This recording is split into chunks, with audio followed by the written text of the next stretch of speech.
Hello, Epic Gamers. Welcome back. I switched TTS emulators. AI has really come a long way in the last 5 years, and I can hopefully use more AI in the future to improve the quality of the content here as well as the amount. Anyways, let's jump into the new video. Today I will be retrofitting this broken 5-inch CRT with some modern hardware. Sadly, this CRT was broken in shipment, but 80s electronic design is too cool to toss in the trash can. So we are going to give this TV chassis a retrofit so it can still continue to be cool into the future. Thanks to 3D printing, a lot of what used to be improvised fitting with a hot glue gun has now been replaced with a custom finish parts.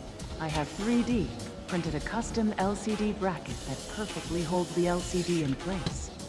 I have also printed simple mounting for some spare speakers I had.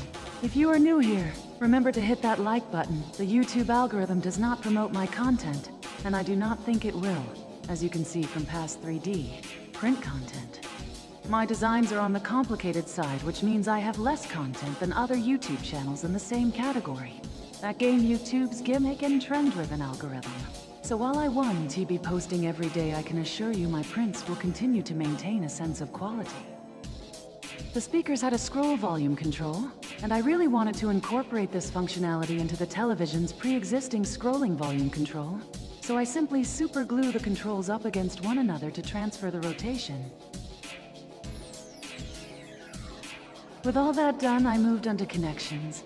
I started with setting up the HDMI connections, but due to how I have positioned the motherboard on the back of the LCD, I had to use this custom ribbon HDMI cable instead of a regular bulky cable to actually fit in the motherboard.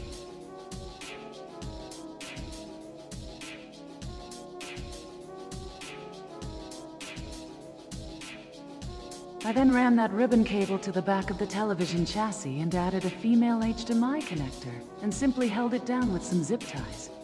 I might 3D print a custom fitting in the future, but for now, I think this solution is simple and good enough.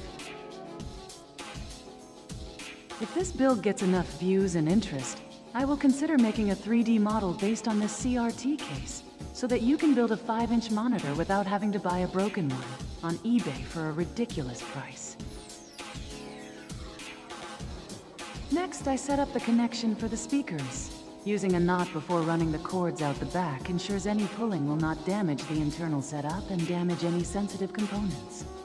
I then repeat this same method for the LCD motherboard's power cable. Finally, I replaced the television's old CRT controls with the new LCD monitor's controls.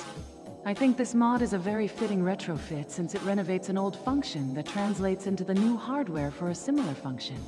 I must say, whoever designed the original television case must have been a really cool guy. I really do love his design here and how it breaks down into 3 basic parts, but also the aesthetic was so cyberpunk. It's not just a generic box. You can tell he had a futuristic style in mind here. Alright gamers, we are all done here. This was an extremely simple mod with which I was satisfied with how the retrofitting came out like. I intend to use this small monitor for my PC98 and PSP emulation, so let's close it up so we can run the highlight reel. And until next time, see you Space Gamers.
You've done a good job so far, but the hard part is up ahead.